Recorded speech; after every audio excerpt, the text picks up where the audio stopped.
Hey, Daryl. Trevor, how are you? Awesome. How are you? Peachy All right, keen, how you doing?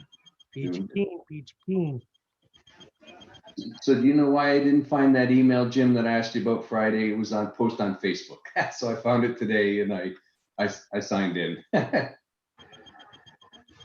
So was that, remind me again, the one The for, GOB to be able to sign up to pledge a monthly amount.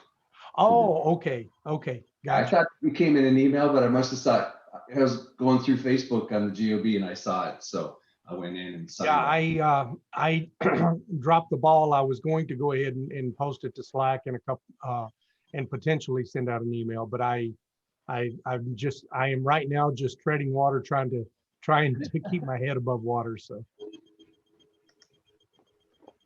Daryl, did you have another meetup yesterday on underwriting, or No. Mm-mm. are you planning on? Was that a one-time thing, or are you planning on doing that as a some kind of regular pattern once a month or once a quarter? Or Um, right now, I'm in the process of trying to figure out a better way to do it because I had 85 people, but there was a mixture of new, mixture of seasoned. So in the breakouts, as I'm coming around to see how everyone is doing after I made the first step, there was some of the seasoned people weren't really taking the time to do what I asked. So if there was a new person there, they were just lost. So I'm going to have to find a better way to do so it. you were asking the seasoned people in breakout rooms to help out. No, I was asking everyone to participate, whether if you were if you're seasoned and you're here, then I'm asking you to partake in what I'm doing because there are new people here. So, but when we went into the breakout rooms, because after I did the first step, I told everybody, I said, okay, I'm gonna put you in breakout rooms. I want y'all to do exactly what I did. And as I come around, I'm gonna answer any questions that you have. But some of the seasoned people, if there was like 3 or 4 seasoned people in the room, it was like they just totally disregarded the new person who was new. And Yeah, so you have to figure out, did you have a sign up, or were oh yeah, people able to just drop in everyone had to register. ahead of time? Yeah, yeah. And so next time, just have them do a 2-question survey, that they're a seasoned or experienced underwriter or brand new, maybe 3 questions, Yeah. intermediate. And and then you can divvy up the rooms ahead of time. Right. So I think there's a way, and I haven't tried to do it, that you can schedule all of the breakout rooms, Yep, and you're then you absolutely could put correct. one seasoned person in each one. Yep. Don't put any seasoned people. And if you have seasoned people left over, either have 2 in one room, Yeah. or put all of them together and let them have a discussion, amongst themselves. Right. But yeah, but I got a ton of great feedback about it. So it was Oh, very, great. obviously very successful, and people Oh, really enjoyed it. fantastic. How you like the logo? It's fantastic, man. It's a great looking logo. Let me pin it where I can get a better look at because the building in the hands, you've been using that for a while though, right? Yeah, that's my Yeah. signature. Anytime you see the hands, that's my signature. It may be a different building. I Yeah, like the look of it. It's really good. yeah, it is. I've been trying to figure out a way to, I want to do something similar with a virtual background logo, Right. but I want to do it so that it's just kind of here, instead of the entire screen. I want something that is just in the corner so that I'm not, like right now, Oh, you're yeah. blocking your logo. So what I did, I haven't put it up yet. I'll do it once I have everything good to go. But you can create it in PowerPoint. So just do it in PowerPoint so it's in one corner, and then do a screenshot of that and save it as a picture. And then you can upload it into Zoom or wherever else you want a background. Because in Zoom, you can pick your background, right? So you can import in the picture you want and utilize that. So I did it in, I like created the logo and everything, put my contact information on there and whatnot. And then did that all in PowerPoint, and then just do a screenshot of it, of the area that you want as your background. And then just save that as a picture and then import it into your Zoom background. Mhm. I'll have to give it a shot. Yeah. So, cool. See All if I- right, so I want to jump right in. Anybody else that shows up a little late, that's fine. And also, guys, I want to let everyone know, we typically schedule everything for an hour. And I know sometimes, we get deep into conversation and it runs more than an hour. And I want to make sure that everyone knows I am not offended when anybody drops off. And you have other things. Every one of us have busy lives. And so it's, I don't expect anyone to be here any longer than is required. I'm always grateful when anybody shows up, even if it's just to make an appearance and just say, hey guys, just checking in with you and wanted to let you know that I'm here, but I can't stay. And, to me, I even appreciate that. And especially if you have something that's important that you need to say, make sure you're speaking up right away, so that we can address that before you have to drop off. And with that said, I'm going to open up the floor if anyone has something they need to talk about tonight or something that's on the top of mind. I just thought Hammond would have Mickey Mouse ears. Who? Oh, that's right. You just got back from Disneyland, right? I have the Mickey shirts. That's as far as shirts. Well, I'm sure there's got to be a virtual Mickey Mouse background. I'm sure there is. Cool. So if no one has anything, then I will definitely take the opportunity. There's something that I need to address or get some feedback on, that we've had discussions from the very beginning of the platform. I've had people ask me this many times, and we're getting big enough now, and we're actually starting to do enough deals that it's starting, I think, to become more important. I was hoping that, like the idea that you guys hear me espouse all the time about the hive mind, hoping that the platform would naturally select for certain things. And in particular, I'm speaking about partnerships and how those work. And so I know that if someone doesn't take charge or lead in regard to asking the questions about, okay, who all is going to partner on this deal. So tonight, there's 6 of us here.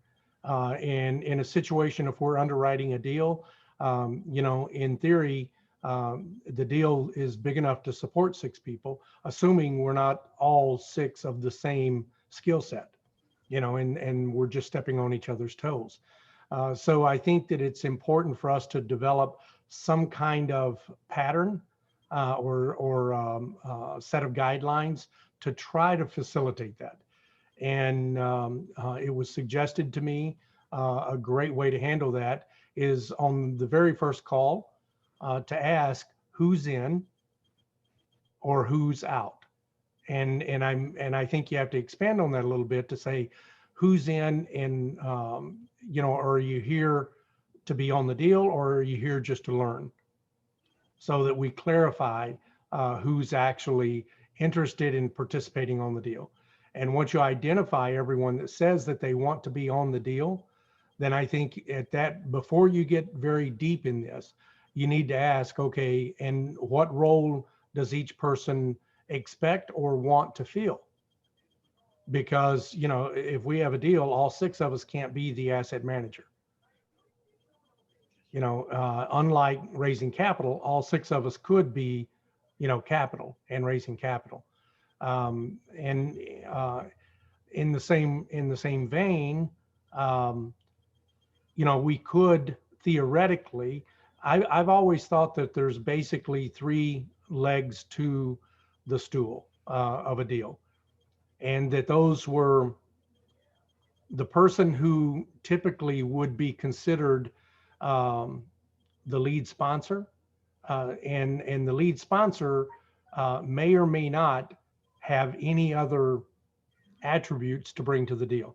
In other words, they found the deal, they underwrote the deal, or had somebody on their team underwrite the deal, and they anticipate managing the deal. They want to be the asset manager.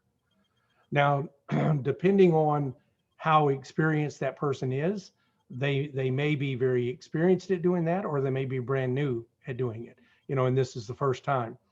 And I think that there's the opportunity there for people that have certain skill sets in their W-2 job that will fall very naturally into this and will probably do a good job at it.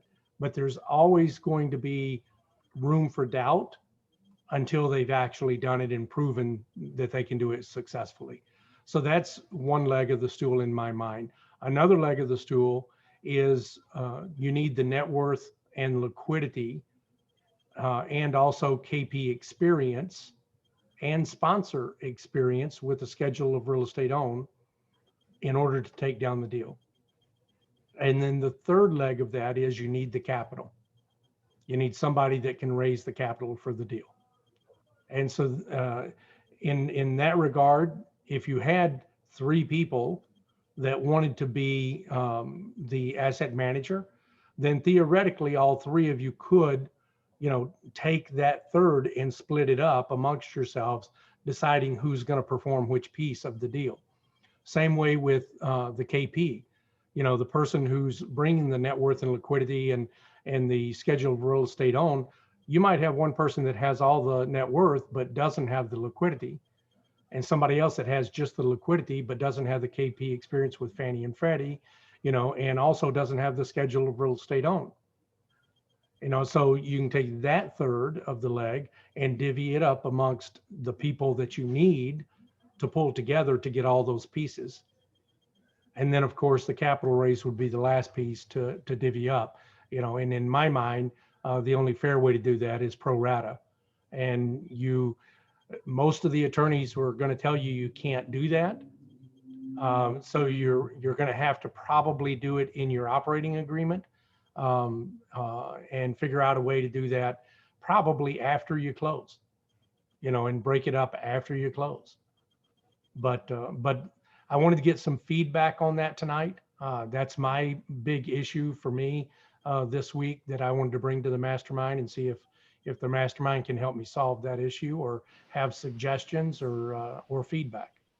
And I think there's one other piece too, Jim, because especially in hot markets like Texas, somebody's got to come up with cash now.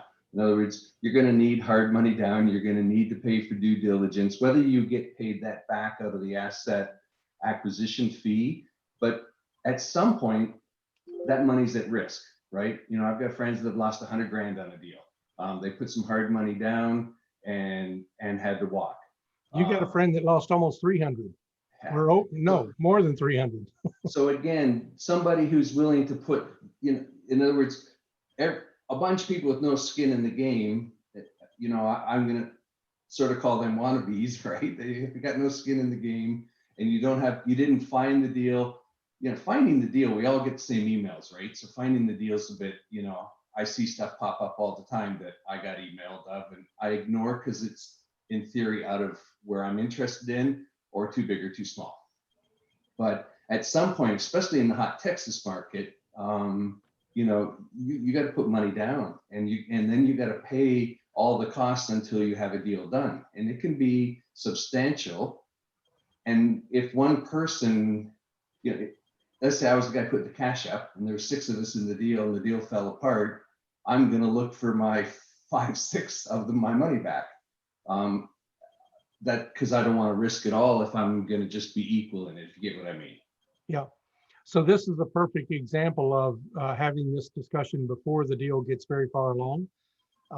That's always been in my mind. Those are, when you're talking about the prepaids and hard money, all of that money is at risk. And I know that very well because I've lost it. So the sponsor typically fronts all of that money.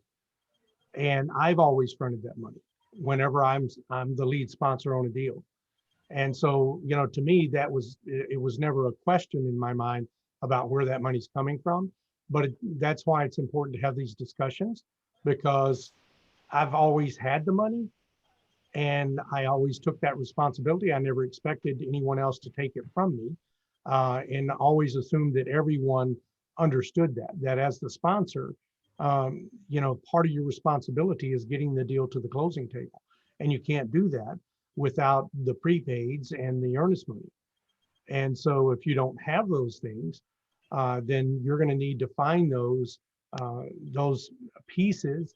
And in my mind, that's going to have to come out of the third. So if you're the only person on that third of the stool, on that leg of the stool, then you need to bring someone else onto that leg of the stool with you, you know, that maybe will front the prepaids, you know, or you know, you borrow the money, and there's hard money lenders out there that'll loan you for EMD.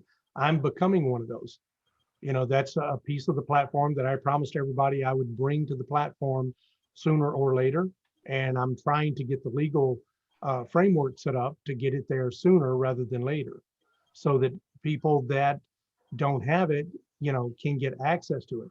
But I've already offered it to 2 or 3 people, and they were a bit taken aback because, you know, you don't loan hard money without collateral. And, you know, I had 2 or 3 people already who were like, what do you mean? I don't have collateral. Well, then you can't get a hard money loan. You know, so you've got to get creative about how you're going to put these deals together. And oftentimes you've just got to ask. You've got to ask somebody else that has money, you know, hey, do you like this deal? And if you do, can you bring money to help me get it done? I'll give you, you know, a piece of my leg of the stool in order to get that done. But you can't expect people to come in and I'll give you another example. Everyone knows that I say I want to help as many people get their first deal done as possible. And I do, but I'm not going to underwrite, or I'm not going to sign on a deal that doesn't have good underwriting, that makes no sense. You know, and I don't think anybody expects me to, although there's been some that have literally, like Trevor said, bring me a deal and they don't have very much else, and they want me to do everything else. Well, that doesn't benefit me or the person bringing me that deal. They need to do some work in order to partner with me. You know, I'm not going to do all of the work and all the heavy lifting. I am trying to give you the tools and the resources and the network, and I will provide a lot. I'll provide a lot for not very much in my mind. So, but let me define what that means. If I'm partnering with somebody brand new, and I have done this many times in my life where we partnered 50-50.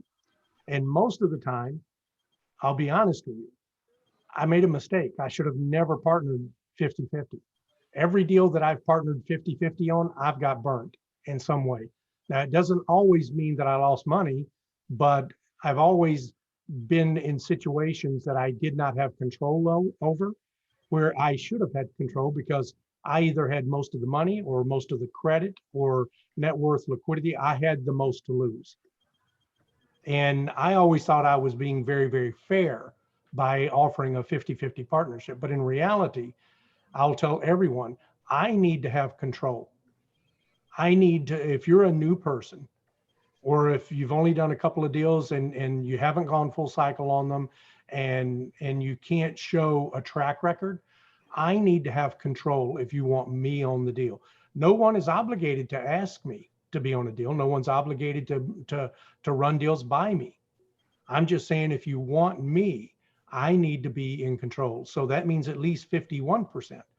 But in a syndication, what I'm asking for typically with a new person is 50% of the syndication, 50% of the GP share, because we still have to reserve.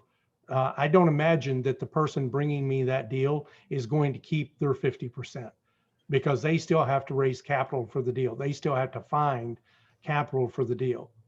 And so they may wind up, if you take that typical 1/3, 1/3 idea, then I'm taking more than 1/3 on this first deal. And I'm doing that for two reasons. Number one, I want to be in control, not to run the deal, because I do not want to run the deal. I want each person on the deal to learn to be a good sponsor, and I just want to support them.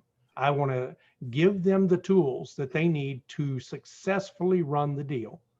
But if they have trouble, I need to be in control and have the control to step in. So sometimes people feel very attached to their deal, and it's like, look, this is my deal. I'm running this deal. Well, when that attitude comes up and you're not doing very well, and trust me, it comes up a lot. And if I don't have control, then I can't really do anything about that person. Other than, I shouldn't say I can't do anything. I will stir the nest, and I will try to get the other investors involved. I'll do whatever I have to try to protect everyone else that's on that deal. But starting this year, I made a very conscious decision. I'm not going into any more deals without control, so that if something goes south, I can step in and say, look, you need some help. Here's what we need to do. And if they don't want to follow those guidelines, then I want to make sure every PPM, we have the ability to replace them as asset manager if they can't do the job. Now, I don't want it to be arbitrary where we just don't like each other and we're going to replace them because we don't like them. That's not fair. And I wouldn't want that anyone to do that to me. And I don't want to be accused of doing that to anyone else. But and trust me when I tell you, I'll give you more rope than anyone else that you could imagine to hang yourself. When you make a mistake, I'm not going to try to steal the reins right away. Instead, I'm going to say, hey, here, try this. And I'll keep doing that and keep giving you different ideas to try to right the ship. But if it becomes painfully obvious that you're not going to be able to do it, or you're not willing to do it, then we have to be able to step in. And in most cases, I'll be honest with you, I don't want to come in and become that asset manager. I can see where I would do it on some deals or occasionally. As I have deals that I exit and I have a little more time, then maybe I would step in, because quite honestly, I enjoy it. But what I foresee is we would hire, just like we hire professional third-party property management, there are third-party asset managers for hire also. And we'd hire a professional to do that. Somebody that's experienced, somebody that we know we don't necessarily need to hold their hand. Hold on, I'm about to let Jim Verasco in. And if you guys don't know, Jim is almost 99% of the time the first person to ever enter the room on the call.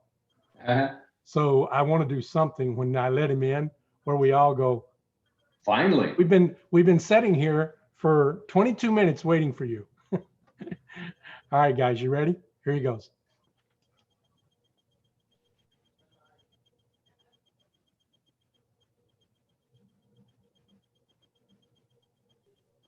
About time, Jim. Hey, Jim finally showed up. Yeah. 22 minutes. Can we finally get the meeting started? Can we party get started now? Jim and Been a long Christmas, time. man. We've been sitting here waiting for you. I know. I felt it. I was getting ready for the trip tomorrow. So I was, oh shit, it's 8 o'clock. Now we can start. All right. Now we can start. Now Jim's here. We can start. So that's, I've not done a good job of communicating that to everyone. And I should have. And shame on me for not being a lot more transparent about that and upfront about it. But I didn't want to create a situation where I scared off some new people right at the beginning. So I thought, you know what, let's wait until somebody gets a deal and then we can have that discussion. And if they don't like it, that's fine. They can find another sponsor on the platform who doesn't have the same standards that I have. You know, but in hindsight, I think that probably I need to let everyone know those are my expectations if you want me. And I don't intend for it to stay that way. I'm telling everyone, look, we'll do 50% on the first deal, 35% on the second deal, and then possibly on the third deal, if you still want me there, go down to even 25%. You know, but it depends. It's a case by case basis. You know, like I said, I see everything as 1/3. You know, but I can also see a point where I have someone that I've done 2 deals with, and they've hit it out of the park, and they literally don't need me there at all.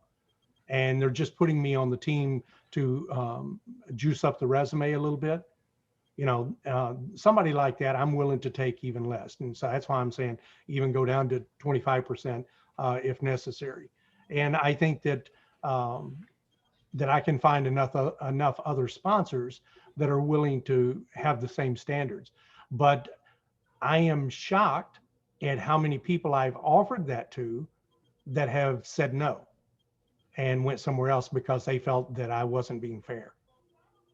And, you know, like I said, I've done lots of deals where it was just me and one other person and did 50-50. So I'm not asking for 50% of the entire deal. I'm asking for 50% of the GP. So I feel like for the amount of risk that I'm taking, because let's be honest about this, guys, if you're the one putting up your net worth and liquidity, you're at risk for the entire length of that deal until it sells. Your net worth and liquidity are at risk. And if the sponsor does something that requires Fannie Mae or Freddie Mac to step in, then that's going to tarnish my name and put me on the blacklist with Fannie and Freddie, even though I wasn't the one who did it. Technically, if I'm not in charge, if I'm taking a back seat, it'll still tarnish my name. So imagine if I was on a deal with everyone else that's on the call. If everyone else was on a call with me or on a deal with me that's on this call, or trying to get their first deal done. And suddenly, during the application process, Fannie or Freddie says, oh, you've got Jim on the deal? Well, you know, Jim's had this other deal over here. It's not going very well. And until he gets that straightened out, I'm sorry, you're going to have to find a new sponsor. We're not going to, he's on the blacklist. So if I don't have control of a deal, it's very easy for that to happen. And I didn't jeopardize that deal. I jeopardized every deal that I'm trying to help on. And so that's why I am going to, on every first timer, demand at least 50% of the deal. Or it, could there be a circumstance where I would agree to take less than that? I'm sure there could be, but I'm not going to take less than controlling interest.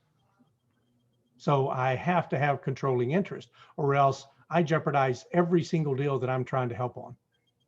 And so if I had been transparent about that right up front, you know, these youngsters, and it's all been newer, not just new investors, but young investors, you know, that are very, very confident of their ability, let's just say. And I need to put that out there on every call where we're talking about a deal. You know, and if they don't want that, then, you know, we can get it off the table right on the very first call. And I think that it's important for us to do that for all the different pieces. I think it's important for us to start to have those discussions. Now, when we were 100 people on the platform and we were having this discussion, you could look at the individual files, even the Texas file, which is the biggest one. You could look at the Texas file and there weren't more than 6 people on the investor database for Texas. You know, but now we're starting to get 20 and 30 people on some of the different databases. And so we could see a call where we have, you know, 10 or 15 people on a call. And if we don't have this discussion, then we won't know who's there just to learn, who's there that wants to be the general partner, who wants to be the asset manager who wants to raise capital, who is there as an LP and just wants to see peek behind the curtains and see how the sausage is made, before they invest. And so I think that's right now at this point, the only best practice that I have. So if anyone else has ideas on this, I would love to hear them. I know for people that I've connected with, like I'll use Caitlin, for example. We had a meeting together. We agreed, what would the relationship of our partnership be, what we would bring, and we were a good fit. Similar net worth, similar liquidity. She didn't want to be an asset manager. I did. So I think it's really important as you get going to sit down and say, this is what I bring and this is what I want. And I also think there's too many people pulling the same deal up and saying, I found a deal. Well, 80 of us all got that same email. It's not necessarily found. And then for me in Texas, I'm happy and want to be boots on the ground, and I do want to be asset manager. But it'd be silly for me to say I want those things in Georgia, because I'm not there. Yeah, I think I'll just one more thing you touched on a few times. It's what level of risk are you taking on, right? Like if you're obviously the sponsor and you're signing off for the loan, but are you paying all the hard money? Are they willing to bring in some hard money as well? I think it depends on all of those things. How much risk are you taking on versus just them? And to your point, your reputation is hard to build, but very easy to tarnish, and especially with the lenders, which they're not really usually looking at the reasoning behind it, right? So yeah. And also something else to know, guys, we talked about the prepaids and the hard money and earnest money deposits. Those all come back at closing. So the person that puts those up is at risk, but they're only at risk for 60 to 90 days until the deal closes, where the KPs are at risk for the entire length of the deal. I think based on what you're offering, it doesn't sound unfair to me at all. I didn't catch, you have a earnest money program of some sort? Well, I had promised not everyone, I had made mention that I am going to try to bring to the platform everything related to real estate. And one of those pieces that I wanted to bring, hopefully sooner rather than later, was a hard money lending program, so that anyone on the platform that needed hard money would have access to it. And so that's something that we're trying to put together. We're still working on the legal, but we're trying to put that together so that people can use that for their EMD, earnest money deposit. They can use it for their hard money. They can use it for their other prepaids if they don't have any money. If you're a new sponsor and you come to a deal and you have absolutely no money, then we want to try to provide as many helpful pieces as we can to help get the deals done. But that doesn't mean that those things are going to be free of charge. You can't expect, you can't go there. Well, maybe there's a loan shark around the corner somewhere that'll, charge you 30% per week and will come, and break your arm if you don't pay him. So, but we can't offer that, obviously. And those kind of loans always come at a steep price too. People need to understand that. They do. They do. I loaned some money to a deal, and they're paying 16%. Yeah. It's a lot of money. You know what the other side of that coin is too, Trevor? The way I've always looked at it is, how long do I need it? Yeah. And so if I needed to borrow $100,000 at 15%, how much is that? $15,000? Yeah. For the year. So what if I only use it for 6 months? That's right. Yeah. Then it's only 7,500 per year, but yeah. And most hard money lenders will have a minimum, and that's why they usually charge points, is they want to get their minimum. So if you only use the money for 90 days, they still make at least a certain amount of money. Yeah. And it is expensive money, but relatively speaking, You know, if you bought a $3 million asset and it cost you, let's just say for the sake of argument, $5,000 in hard money interest, and you didn't have any money, you just gained a several $1 million asset for $500. So that's pretty darn cheap in my mind. So you can't always look just at the percentages. You know, you got to look at the real numbers and the opportunity that opportunity cost. Any other insights or any other, remember guys, this is the mastermind is open. It's a boardroom discussion. And what have I always told you guys? If it smells like bullshit, don't be afraid to holler bullshit. I'm calling you out. That sounds like BS to me, you know. So, and you know, I'm if anybody disagrees, then let's have a discussion about it, and not just about my position. By the way, I just wanted to make clear what my position was, but more importantly, the big question, much bigger than my position, is how do we handle this for each and every deal? Because I'm not being asked on every deal on the platform. There's a lot more deals getting done without me than there are that are asking me to be on them. So it's more important for everyone else than it is for me. Well, Sorry, go ahead. no, I'm gonna say, well, I don't have a problem with it. And as for what I do, I'm trying my best to push for deals. So I'm definitely going to need Jim and whoever else, because I'm trying to get people to bring the deals to my Tuesdays so that we can underwrite them. If I can help them get the thing across the finish line, that's what the plan is. So I don't have a problem with it whatsoever. I'm trying to get deals. I'm trying to bring them. And if I could convince more people to come to the group and be active and partake, I think it's a win-win for everyone.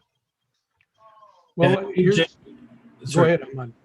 Honestly, like I think you're being too nice, right? Like even for 50-50, I know I have a relationship with a couple other sponsors as well, and I know one of them, they will not work with anyone that's new in the space. They want at least 3 or 4 deals before they'll work with you. Another person that wants like 70-80% of the deal if they're taking that much risk. So for you just to have a controlling interest, I think that's more than fair.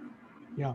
That's I didn't want to bring that up necessarily, but I know several people that ask for 90% of the deal.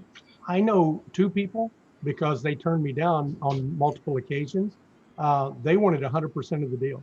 Until you had done 3 deals and gone full cycle on one, they wanted 100% of the deal, 100% of the GP. And yeah, you could put your name on there. We're going to give you, and I say 100%. They might give you 1% so that legally you could say you're on the deal, but they expected you to buy your share. So even though you brought them the deal and you had a lot of the stuff already done, you might have even had an accepted LOI, but they seen their role was to operate that deal, and they were going to operate it the same way they operated every one of their other deals. And they were going to take full control of the deal. But I know it's not unusual for people to get 80 and 90% on first deals. But like you said, Hamad, I know many people who won't do a deal at all. Yeah. I know that Michael Blank wants 90% of the deal, and he turns down 90% of the deals that come across the deal desk. I know that Neil Bowell wants 60% of the GP, and I know that Rod Cleve, he wants a 50-50 split of the entire deal. In other words, he doesn't want 50% of the GP. He wants 50% of the entire deal. So he wants to set up a structure where within 5 years he owns half of the entire deal, and that's with no money out of his pocket, by the way. That's an interesting one. Yeah, I thought so too. And he still got 1,000 people lining up to take him up on the offer. which blows my mind. But I that's think okay. it's more a knowledge thing, and it's what you're trying to achieve. We're trying to achieve with this group is, I know when I first got started, it was just this whole like, how the hell do I even come up with this stuff, and how do I build this relationship with people that have this high net worth, and when you have these gurus pitching you, we have the hard money, we have the net worth, just come to us, and you're thinking, yeah, great, I'll get 2%. That's better than nothing, right? So, Well, that was I my think attitude. they're taking advantage, Yeah. right, of being in the system essentially. So, Well, I always had that same attitude, which is, look, until I get my first deal done, I don't care what it costs me. I just want to get my first deal done. And to be honest with you, that I was going to say, but you took the words out of my mouth. One of the problems with being a go-giver, and I know that, I'm one, I know you guys are, I know Daryl, it's easy for us to be taken advantage of because we want to we want to get things done, and that's more important to us than how much we get out of the individual deal. Now, the more deals you do, then you need to slowly start reeling that back, because there are plenty of people that will absolutely take advantage of that, and it's up to us as a group to make sure that we're policing that. We cannot allow that kind of person to continue to exist on this platform, or else they'll destroy it. We have to make sure that we push those people. And hey, I don't have not a bad bone intent in my body against people that are aggressive like that, because I have been that person in the past, and I know that a lot of successful people are like that. They don't care who they have to step on. They don't care whose throat they have to step on to win. But that is not going to help us accomplish anything that are the vision and mission of this platform.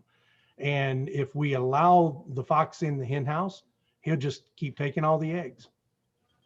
So we have to make sure that we're diligent about monitoring that, all of us, because no one person is going to be able to call all of that out.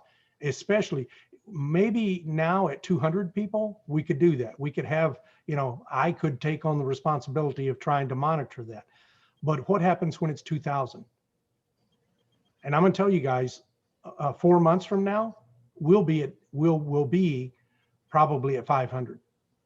And 4 months after that, which will put us at a year, I'm sure we're going to be at 1,000 people. You The might have way to we're put a cap. growing right now, that is the trend. And I think that the growth will accelerate as we continue. I think we're about a year into it. We'll probably hit the hockey stick and just explode. But so it's important for us to try to figure some of these things out early on when we're still relatively small, with just a few hundred people. Maybe one thing to do for newer people is to sort of get a business plan. Okay,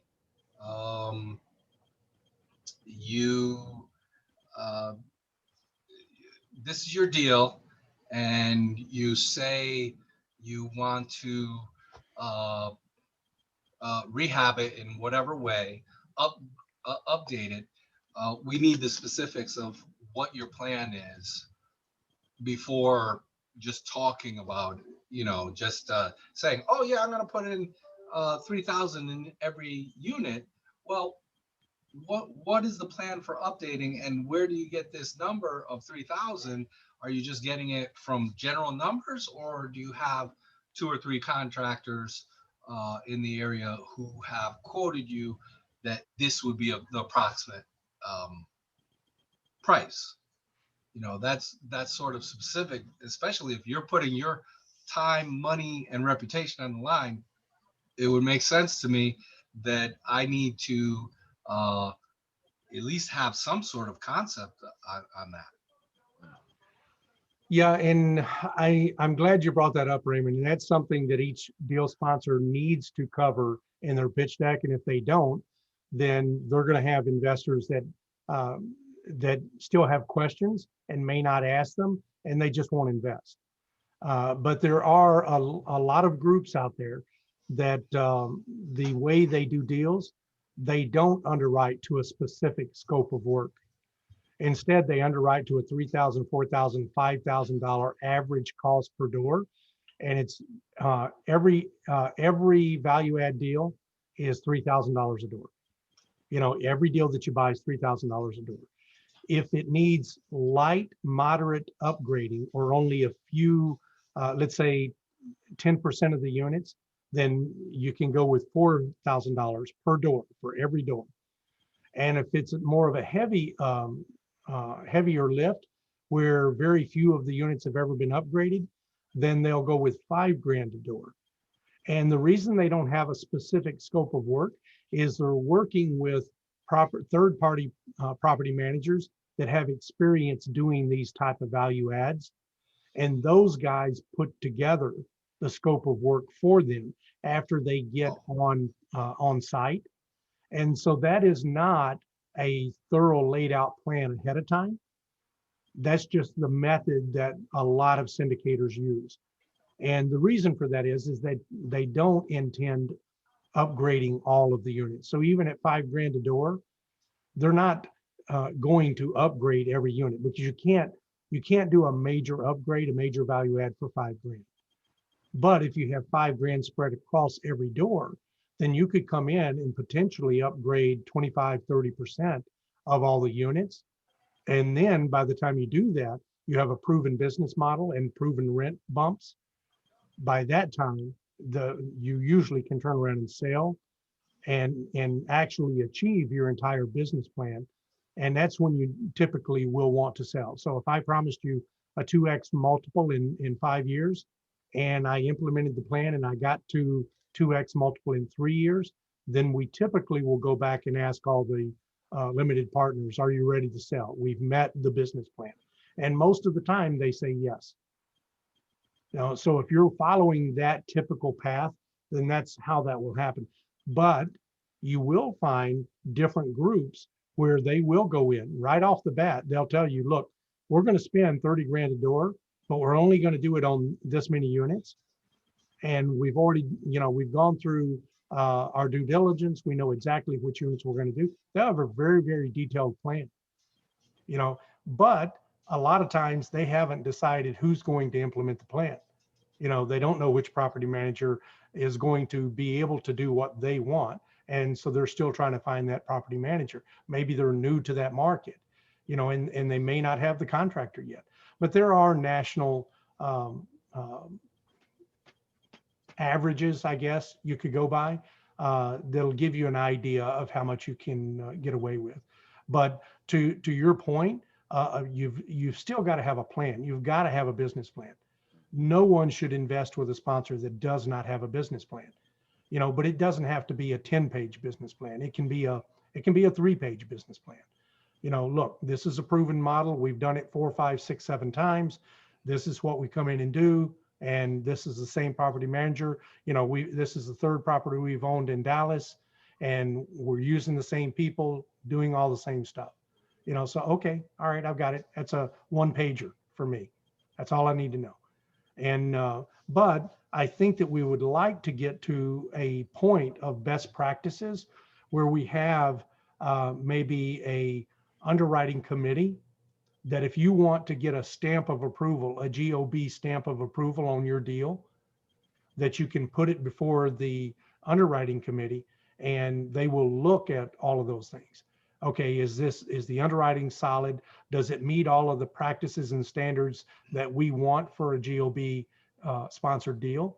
And does it have the business plan? Is everything in writing? All of the best practices that we would want to see. And if we do that, then eventually we'd like to get to a point where the sponsor can go out and say, hey, I know that you guys have some doubts, but this one has the stamp of approval on it. And you guys know, you can look on the site and see that here's all the the things that we had to meet in order to get the stamp of approval. And so that's just, we're trying to do that to kind of give a little bit of a certification, if you will, for a deal sponsor to say, look, we've looked at the deal, we believe in the deal, and we're willing to back it. Can I bring my situation to the floor? Sure, Jim. Well, we're still new. Bob and I haven't taken down a property yet, but we're moving forward. As far as bringing it, to a spot, to someone with net worth and liquidity. What we're thinking, what our plan is to find the right deal, and we're going to bring it to the group. And we know that we need somebody with liquidity and a net worth. We don't have the funds to take down a deal ourselves without the help. We just, for our first deals, we just want to be part of the GP. I mean, we just want our name on there is what we're looking for. So as far as, your splits that you were saying, we don't care if we don't get paid. We just want to have our name on a GP because as far as we see it, the value that is placed on that experience is priceless.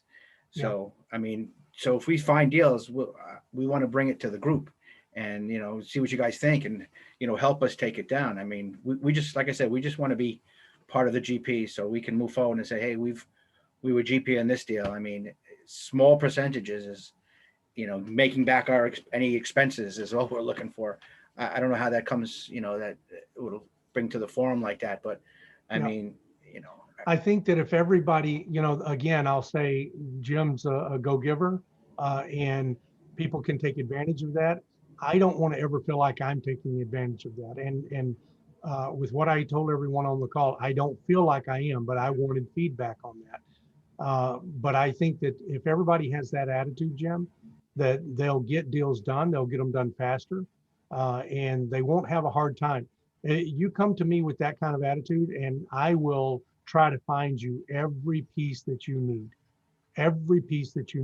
Knowing what you just told me, I will, if you don't have the money, I'll try to find the money for you. I've told everyone, you don't need to worry about the net worth and liquidity or the scheduled real estate owned. I will find those things for you and bring those things to the deal with my percent of the deal. So even if the deal, I would prefer that everyone start with small deals. But if somebody brings me a $20 million deal that's just a drop dead, you cannot pass it up, then I'm still going to take the same amount on that first deal, but I'm going to be divvying it up because I can't take down a $20 million deal by myself, but I can put the team together needed, and I can do it. Literally, I already know tonight I can make the phone calls and have it put together, but so you guys, that I want to take as many of the things that keep you up at night. I can't do a deal because of X, Y, and Z. Until I find those pieces, I can't do a deal. So I want to tell you that the net worth and liquidity and the schedule of real estate owned, you don't need to worry about those. All you need to do is find that deal and tell me, Jim, can you bring those things to the deal for me? And if you also tell me, Jim, we also need the upfront monies, then I'm not right now. I haven't been thinking about finding that partner, but I have been, Jim, and I don't know if you were on the call, I have been working on trying to put together a hard money loan platform for the GOB for those monies. So you could still get the deal done, even if it's your first deal. You might have to put some things at risk because it'll have collateral attached to it. But now that I'm sitting here thinking about it,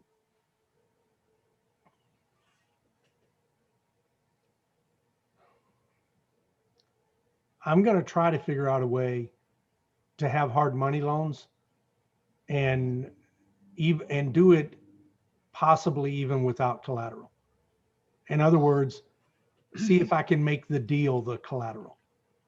So the hard money loan, you still have to pay the hard money loan amount, whatever that interest is. But instead of having to put your home as collateral or another property as collateral, maybe give up a percent of the GP and let that be the collateral. So then Sounds the great. risk is on the hard money lender to make sure that the deal is solid before he says, yes, I'll loan you the hard money.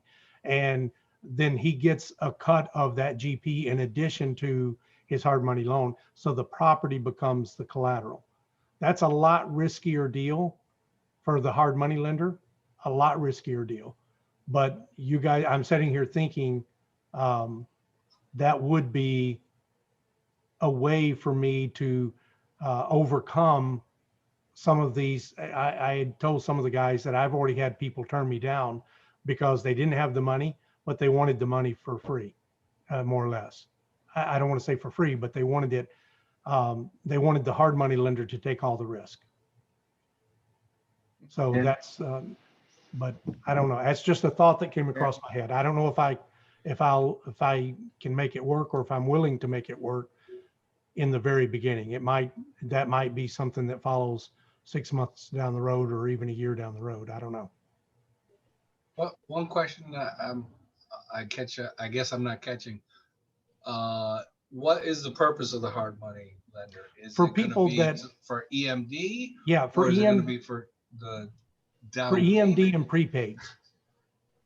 And so when you're getting a deal put together, the first time, well, in the early stages of putting a deal together, you've got legal cost, you've got costs for surveys and for appraisals and due diligence. There's lots of upfront cost.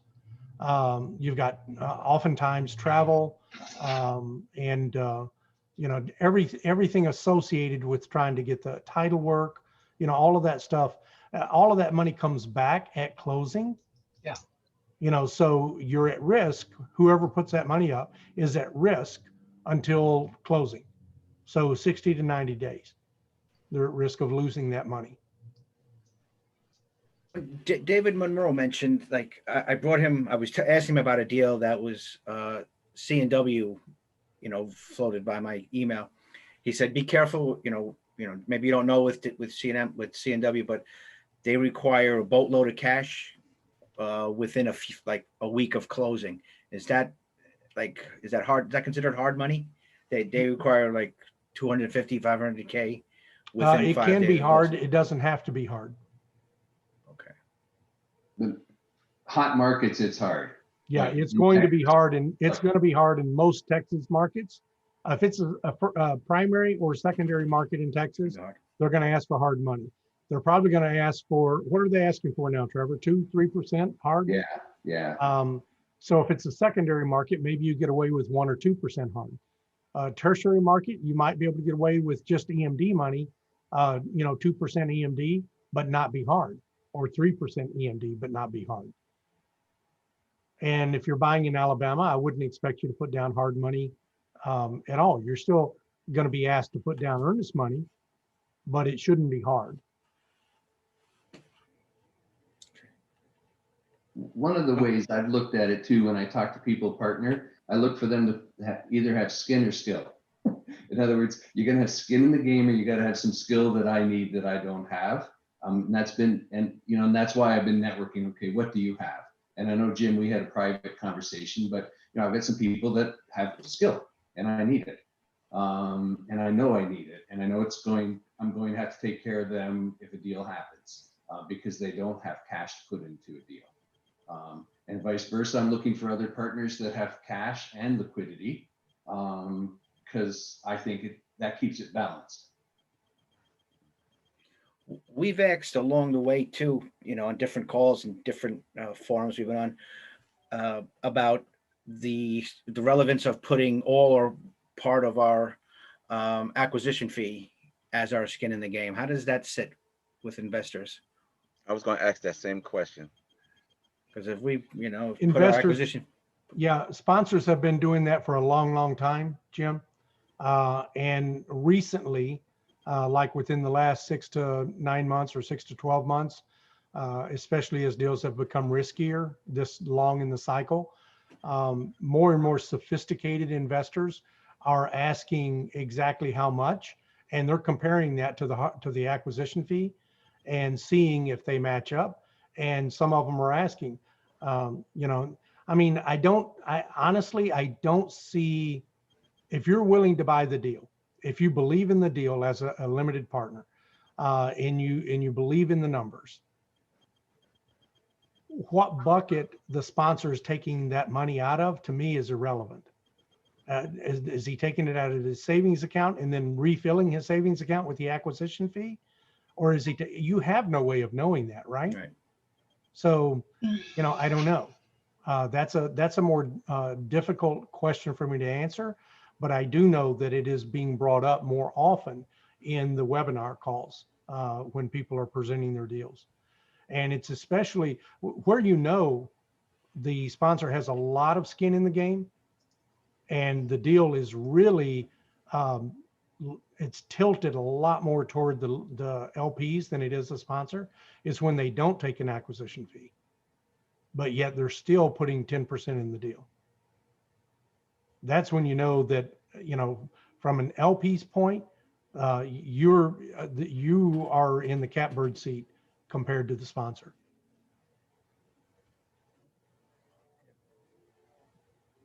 Yes, 'cause we Or want, some of the deals put huge, right? Like the Vinny Chopers and that, they got a 4% acquisition fee. They got a 3% asset management fee, and he's buying $60 million deals.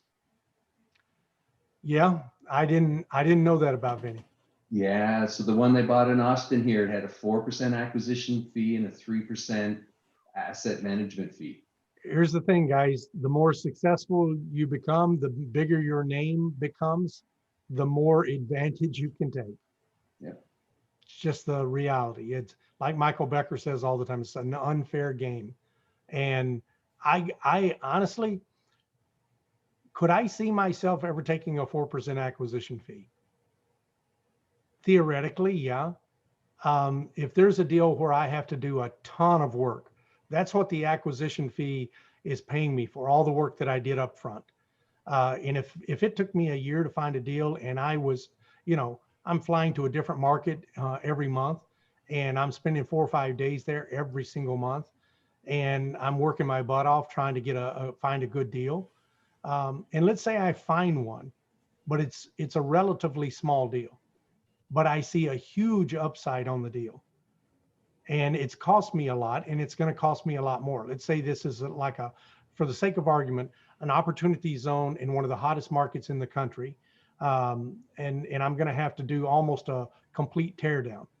And so it's going to require a whole lot more heavy lifting, but it's still only going to be a $3 million deal. So if I take a standard acquisition fee of 1%, I'm going to get, what is that? 30 grand? 30,000. Yeah. 30 grand. It's not worth it. It's not worth it.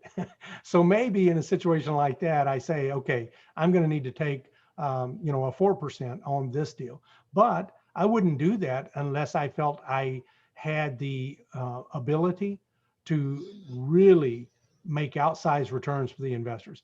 I would never take a deal like that if I didn't feel I could double your money in at least 5 years. So if I didn't have a 2x multiple in 5, I probably would never do a deal like that.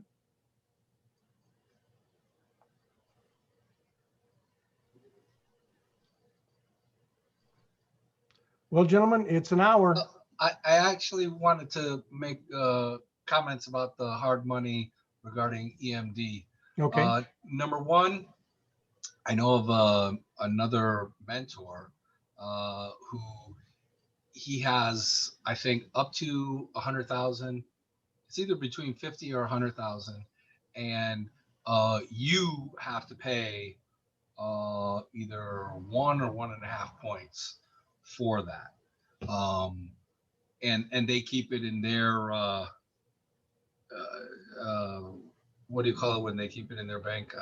escrow. Escrow. They keep it in their escrow. But you pay, I think it's 1.5 points for the privilege of using that, which is what, 100,000. So is that $1,500? Because I think that's what it is. Which doesn't sound bad to me. No, if that helps you get a deal done, you need that 100 grand to get a deal done. That's pretty darn cheap. I'm sure that it's going to be that plus the interest, because points are usually paid on the front. plus the interest. And then also, if you need an extension, you usually pay the points again if you need to extend beyond the period. And but that's still awfully cheap money. If you're, imagine if you had 100 grand, you could buy probably close to a $400,000 apartment building. So Right. what, you know, a lot of people are going to say, well, you can't buy an apartment building for 400 grand. Yeah, you can buy a lot of apartment buildings for 400 grand. You get in secondary markets, you can buy 10-unit apartment buildings for 400 grand all day long. And if I have somebody who will loan me 100 grand to let me buy that 10-unit, why would I not do that? If I can identify 2 or 3 nice 10 units and use somebody else's money, and I don't have, you know, now I do have it at risk. If I don't close, you know, I still have to pay for the use of that hard money, but that's opportunity cost.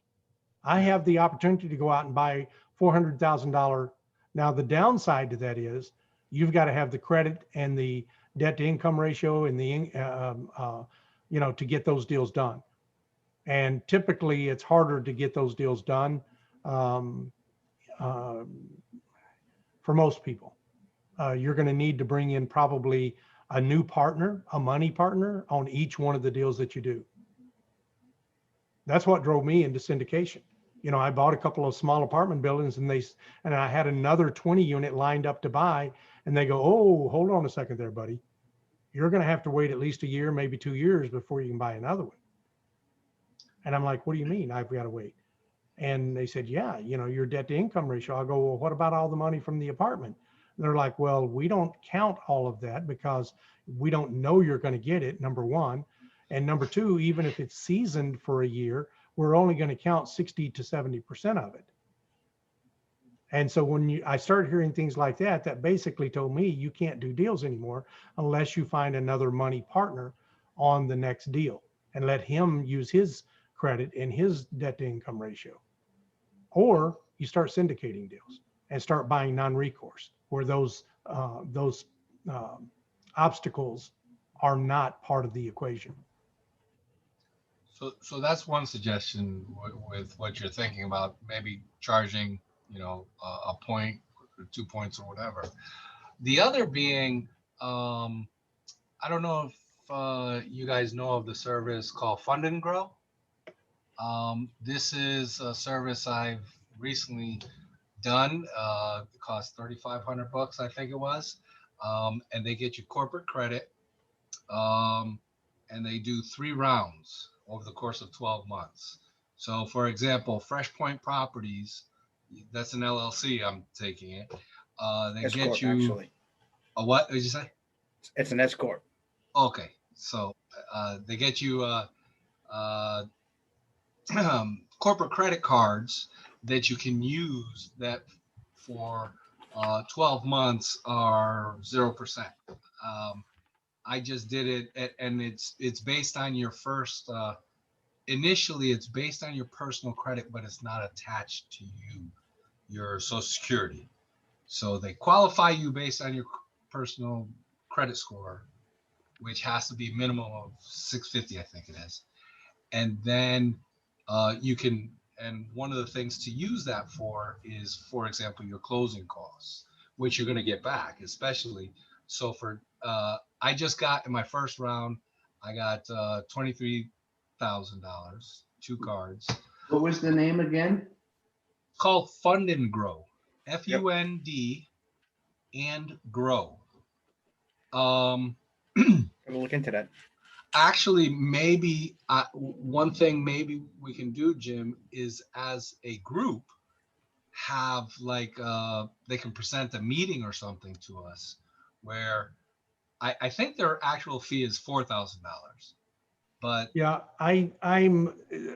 that's a strategy that if you're going after small deals, 10-unit deals and stuff like that, and you don't have any money whatsoever, that is a strategy that you could use.